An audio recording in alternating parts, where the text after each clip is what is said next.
যেখানে যাই সবারই দেখে হাহাকার।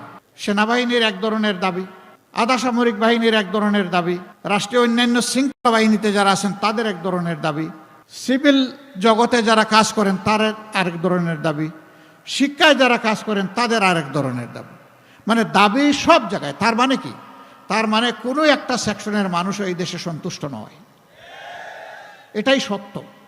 আমাদেরকে আল্লাহ তাআলা যদি এই দেশের পরিচালনার দায়িত্বে দেন, তাহলে আমরা সবাইকে সমান অংশ এনে দেব না। যার যেটা ন্যায্য পাওনা তাই তার হাতে তুলে দেওয়া হবে ইনশাআল্লাহ। সবাইকে সমান করে দেওয়ার নাম ইনসাফ নয়।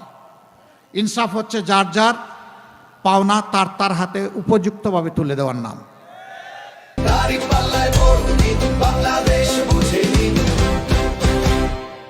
যদি আপনি সবাইকে সমান করতে চান, তাইলে সব মানুষের গলা কেটে সমান করতে হবে অথবা জোড়া দিয়ে সমান করতে হবে।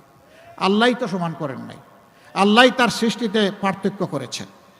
তবে সেই আল্লাহ তাআলা যে বরকত, যে রিজেক নাজিল করেন তা সবাইকে খেতে দিয়েছেন। এমনকি তাকে যারা মানে না তাদেরকেও আল্লাহ খাওয়ান। কাউকে আল্লাহ বঞ্চিত করেন না।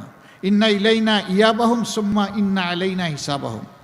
হ্যাঁ, তোমাদের সবাইকে আমার কাছেই ফিরে আসতে হবে, তখন তোমাদের হিসাব নেওয়ার দায়িত্বটা আমার।